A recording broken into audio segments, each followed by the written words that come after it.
Buongiorno e benvenuti a questa prima edizione di TG Sicilia, i titoli del nostro telegiornale.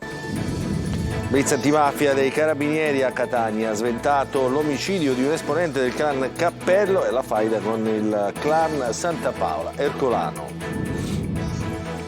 Delitto in discoteca a Palermo, arriva la confessione del minorenne fermato, ma gli investigatori hanno seri dubbi sulla sua versione. Forse protegge il fratello. Il prefetto di Palermo rafforza i controlli in città. Dopo l'operazione Mondo Opposto, la drammatica testimonianza di uno dei fratelli imprenditori minacciati di morte dal racket di Niscemi. Blitz in Assa a Catania, Palermo, Trapani e Agrigento, sequestrate 39 tonnellate di prodotti dolciari in locali con gravi carenze igieniche e in cattivo stato di conservazione. Dopo un'attesa lunga 20 anni, inaugurato a Catania la via Barraco che dà respiro, almeno in teoria, a Piazza Mancini Battaglia. Presentato anche un progetto di sviluppo del borgo di Ognina. Calcio, il Messina pareggia 1-1 in casa contro il Monopoli nell'anticipo della 19ª giornata del campionato di Serie C. Oggi Catania in campo a Benevento.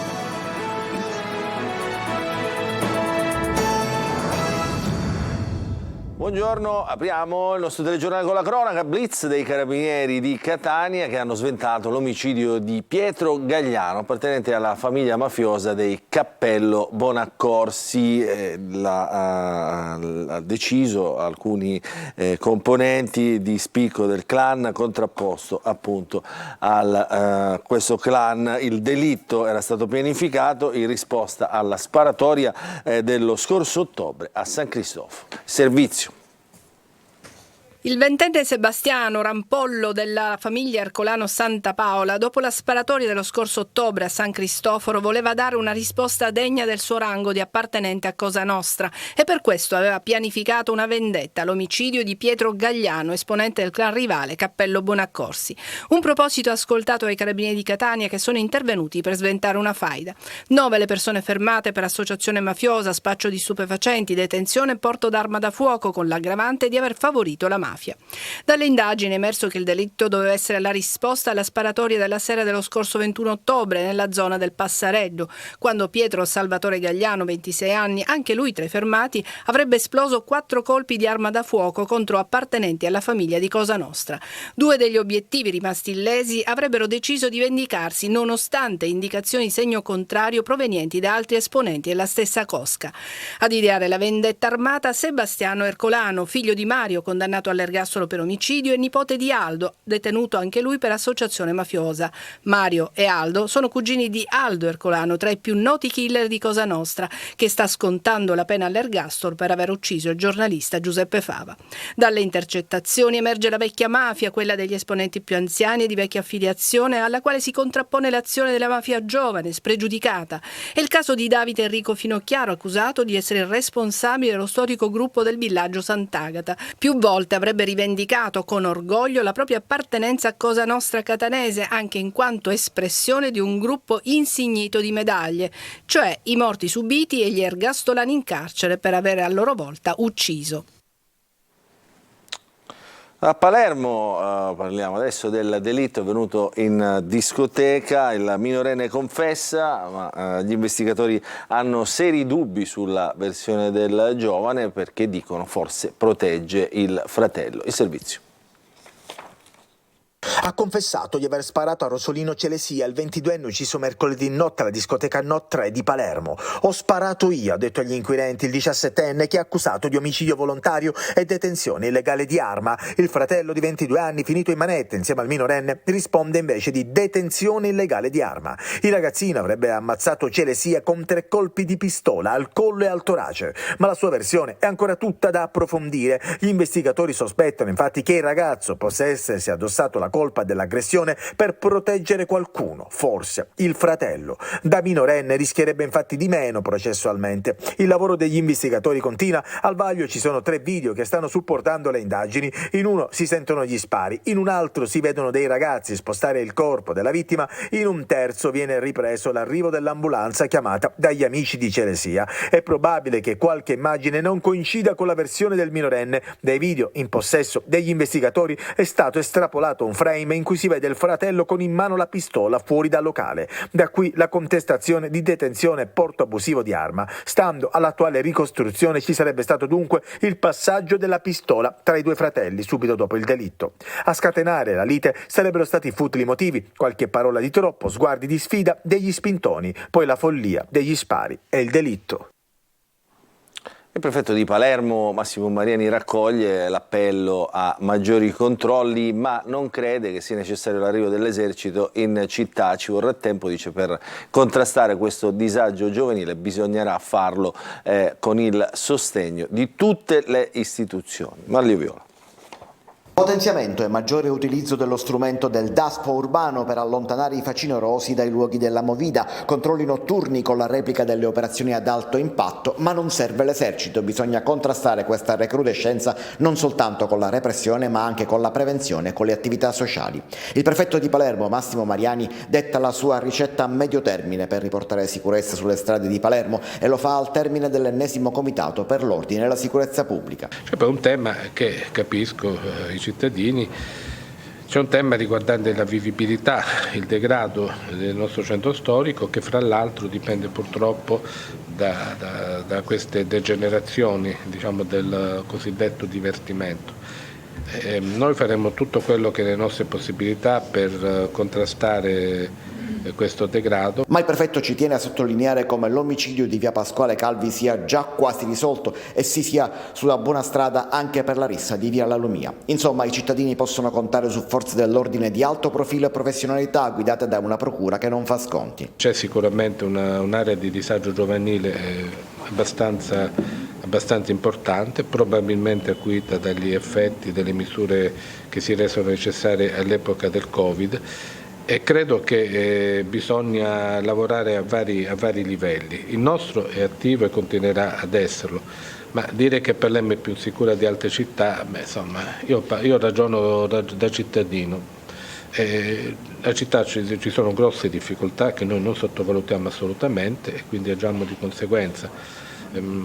Ma fare paragoni mi pare un po' improprio. L'attenzione comunque non scemerà e il prefetto promette altri comitati per l'ordine e la sicurezza pubblica per monitorare interventi e situazione.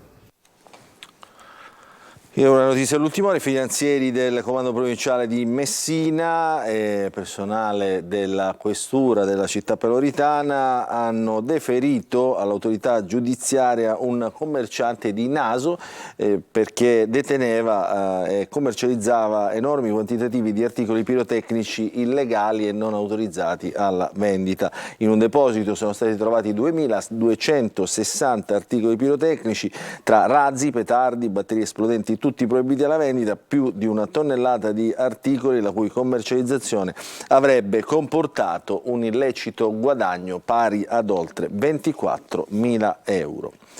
Adesso andiamo a Gela e vi raccontiamo la storia di Elvis ed Emanuele Lionti. Furono i primi ad abbattere il muro dell'omertà e a denunciare il racket a Niscemi. Uno di loro era diventato obiettivo dei clan, per loro doveva morire. Sentiamo la testimonianza. La paura c'è sempre, è una cosa che non ti molla mai, ma la dignità di uomo libero ti fa superare ogni paura. Per Emanuele Lionti e suo fratello Elvis, entrambi imprenditori nel settore elettronico, l'operazione Mondo Opposto che ha decapitato il clan mafioso di Niscemi è un raggio di luce in fondo a un tunnel lungo 10 anni, fatto di minacce e intimidazioni e culminato con l'attentato sventato proprio ai danni di Elvis. Pensare di essere bersaglio è una cosa, avere la certezza che qualcuno aveva già progettato l'uccisione di un tuo familiare è qualcosa veramente di orribile che ti devasta te e devasta tutta la tua famiglia. Emanuele ed Elvis furono i primi ad abbattere il muro dell'omertà nel 2013 dopo l'incendio della loro autovettura, quando denunciarono il boss Alberto Musto, che finì in carcere nell'ambito dell'operazione Fenice. Per quella denuncia Musto stabilì che Elvis doveva pagare con la vita. Sono 10 anni che per colpa di questi signori purtroppo non abbiamo serenità, però una cosa è certa, non abbiamo mollato 10 anni fa e non molliamo oggi e non molleremo mai. Emanuele ed Elvis non si sono mai pentiti della loro scelta, grazie soprattutto alla presenza della magistratura, delle forze dell'ordine e dell'associazione antiracket gelese, che in questi anni li ha accompagnati alla denuncia. Io lo rifarei perché io credo che ogni uomo deve essere libero, te lo dico con fermezza più che mai, malgrado le paure, malgrado sicuramente i sacrifici. Io personalmente non permetterò mai a nessuno di togliermi la libertà, che difenderò con tutte le mie capacità. E da Niscemi arriva la solidarietà all'imprenditore scampato alla morte da parte di Chiara Frazzetto. La sua famiglia è stata sterminata dalla mafia 25 anni fa proprio per essersi ribellata al pizzo. Il servizio di Simona Mazzoni. Io vivo giornalmente nella mostra del dolore, ma anche nella gioia della memoria, perché attraverso la memoria io riesco a tenere vivi i miei cari. Oggi non ha più paura Chiara Frazzetto, che 25 anni fa vide sterminare la propria famiglia dalla mafia. 2 uomini entrarono nel negozio di abiti da sposa gestito da Salvatore Frazzetto e dalla sua famiglia. Dissero di voler comprare delle fedi, ma erano 2 esattori del pizzo. Prima picchiarono l'uomo e la moglie Agata, poi presero la pistola di Salvatore e lo uccisero, e dopo freddarono anche il figlio con un colpo alla tempia. Infine spararono ad Agata, ma l'arma si inceppò. La donna scampò alla strage e fece riconoscimento dei 2 malviventi, facendoli arrestare. Ma prima di testimoniare al processo subì gravi intimidazioni, pedinamenti, telefonate anonime per convincerla a ritrattare. Lei, affranta dal dolore e sotto pressione, si uccise in casa meno di 5 mesi dopo. Chiara, che nel 2021 ha ricevuto il Premio Internazionale Donna Coraggio, l'unica sopravvissuta. Da quel giorno ha continuato a lottare con coraggio e determinazione e non ha mai lasciato la sua terra. Io vivo serenamente in Sicilia perché anche se ho un grande ergastolo da scontare, che è il mio dolore, però vivo serenamente perché io non ho ucciso nessuno.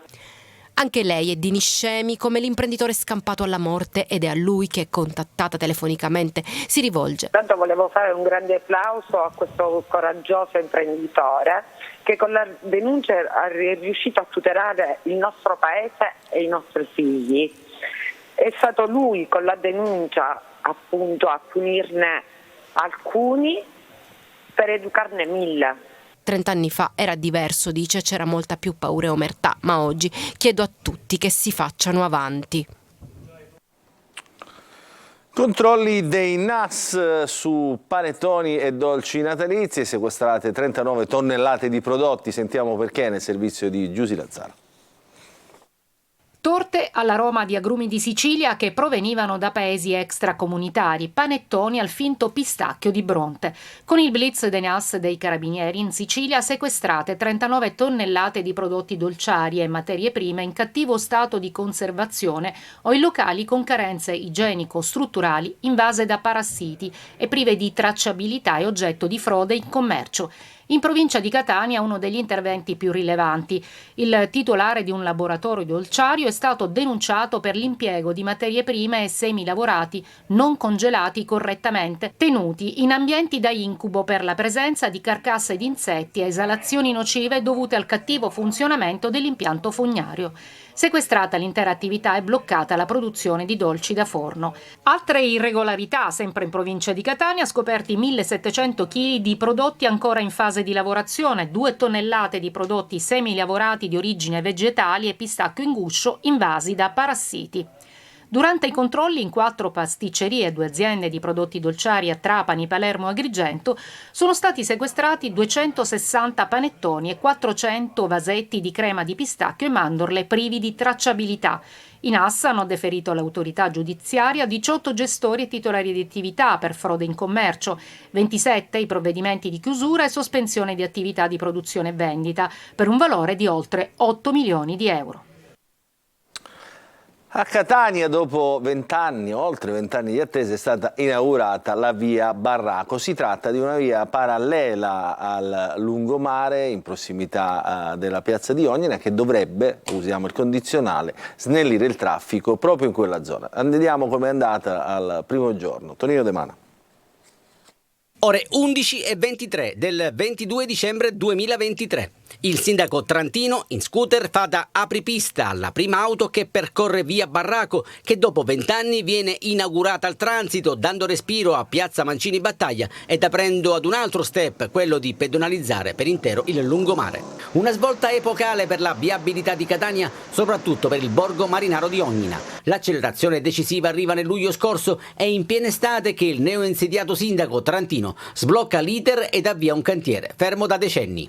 È l'inizio di un nuovo percorso, l'efficienza dell'amministrazione Trantino si misurerà sull'altra carreggiata, ma è comunque l'origine di un nuovo processo urbanistico che riguarda il lungomare, che riguarda la distribuzione del waterfront, che da oggi ha inizio nella nostra straordinaria Catania. Dalla circonvallazione all'altezza del ponte ferroviario si attraversa parzialmente in sopraelevata la zona Rotolo-Ognina per sfociare alla rotatoria Sant'Agata di Via del Rotolo, dopo aver percorso 500 metri nuovi di zecca che consentono di snellire lo storico ingolfamento di piazza Mancini Battaglia. Un'altra struttura consegnata alla città dopo 20 anni è importante per snellire il traffico veicolare che si crea nel gorgo su piazza Mancini Battaglia. Nel corso della mattinata è stato presentato il progetto di sviluppo dell'intero borgo di Ognina, che sarà realizzato con fondi ministeriali ed europei. Sempre a Catania, il primo cittadino ha dato il benvenuto a 38 nuovi autisti della MT che sostituiranno il personale che è andato in pensione negli ultimi tempi. L'offerta di mezzi pubblici è garantita, mentre occorre attendere ancora per avere più corse e minori tempi di attesa alle fermate. Adelaide Barbagallo. Tra qualche giorno li vedremo alla guida dei bus della MTS. A Palazzo degli Elefanti oggi gli auguri e i loro ben arrivati. 38 gli autisti che entreranno in servizio e che sotto l'albero di Natale potranno mettere il loro contratto di lavoro. Un bel regalo inaspettato relativamente, perché avendo fatto il concorso ci attendavamo questa assunzione.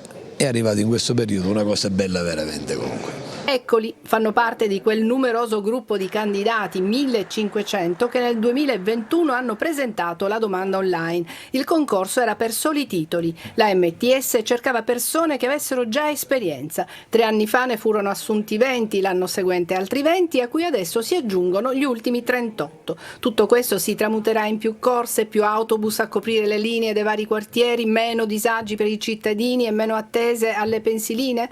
No, purtroppo no. Il presidente della MTS, Giacomo Bellavia, molto correttamente evita falsi proclami. Tutte le persone entrate in servizio dal 2021 fino ad oggi in realtà hanno sostituito colleghi che sono andati via, ma in un futuro non molto lontano le cose in città potranno migliorare. L'azienda, che era piena di debiti, è stata risanata. Ci sono investimenti da fare e gli enti pubblici chiaramente devono accompagnare questo percorso. Il Comune di Catania intravede l'uscita dal dissesto economico, che è stato un laccio per tantissime realtà. Il contratto di servizio con la MTS, ad esempio, non poteva andare oltre e prevedere altre assunzioni. Al momento ci sono su strada 110 bus e 750 autisti. In città ci sono già alcuni mezzi elettrici che non inquinano, sono 36 quelli arrivati e altri ne verranno introdotti.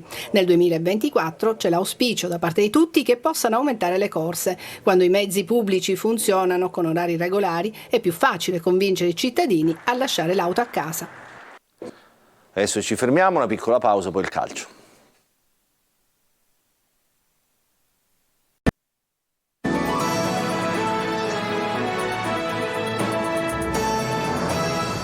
Allora, bentrovati nella seconda parte del nostro TG Sicilia. Parliamo di calcio, parliamo del pareggio 1-1 ieri sera al Franco Scoglio per il Messina contro il Monopoli. I gol nel primo tempo, i padroni di casa in vantaggio con Franco e pareggio di Starita. Successivamente i giallorossi al quarto risultato utile consecutivo. Ci fa il punto Sergio Colosi.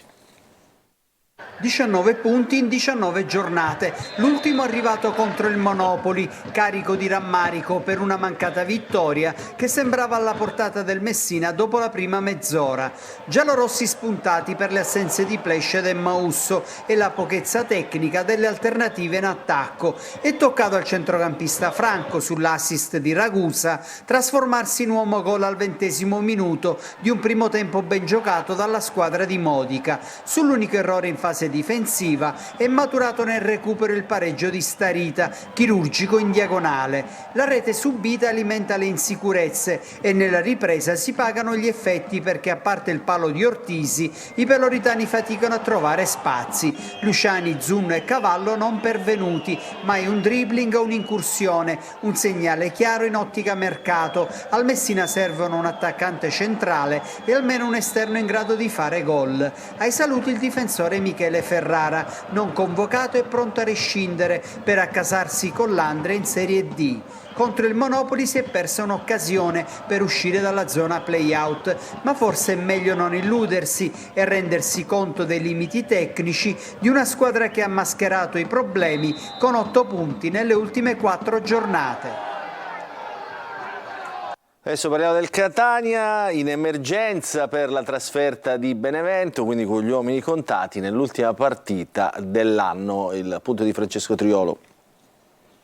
È l'ultima partita della girone d'andata, ma allo stesso tempo dovrà essere quella delle risposte che il Catania vuole dare dopo la sconfitta contro il Sorrento e alla vigilia dell'apertura del mercato invernale. Lo chiede la società, ma anche Lucarelli, che sta decidendo dove e come intervenire. A Benevento domani il Catania è atteso da una sfida difficile, insidiosa, contro una squadra che nella prima parte del campionato sembrava dovesse lottare per le primissime posizioni. E cercheremo di affrontare nel migliore modo una squadra che è partita con favori del pronostico, che ha un direttore sportivo con cui ho un ottimo rapporto, Marcello Carli, che è un grosso intenditore di calcio, che ha una proprietà forte economicamente e ambiziosa, che da tanti anni con sacrificio porta avanti le sorti del Benevento, e ha una squadra importante per la categoria, che magari fino a questo momento non ha, anche loro non hanno raccolto per quello che è il potenziale, ma che è comunque sempre una squadra temibilissima da affrontare. Lucarelli deve fare i conti con diversi infortuni, 16 gli uomini a disposizione, in attacco mancherà Di Carmine, out anche Bocic e Mazzotta, a centrocampo Ladinetti e Rizzo, in difesa sono ancora fermi Buà, che ha qualche speranza di recupero in extremis, e Silvestri. Al centro dell'attacco è possibile la conferma di De Luca come falso 9, l'impiego di Chirico o il ritorno al primo minuto di Dubicas, unico centravanti di ruolo. Domani avremo 16 giocatori in movimento che bastano, perché tanto con 5 sostituzioni più di 16 non giocano, quindi fosse stato 15 già era una sostituzione in meno, ma 16 va bene, più 3 portieri, di cui uno è fuori lista, quindi 18 puliti. Catania che al Vicorino non potrà contare nemmeno sui propri tifosi, altra sanzione disposta dopo gli incidenti a margine della partita di Coppa Italia contro il Pescara. Il telegiornale finisce qui, vi ringraziamo per averci seguito, vi ricordo che a seguire ci sarà la rassegna stampa curata oggi dalla collega Emanuela Corsi, mentre l'informazione su Antenna Sicilia ritornerà alle 13:30. Grazie e buon proseguimento di giornata a tutti.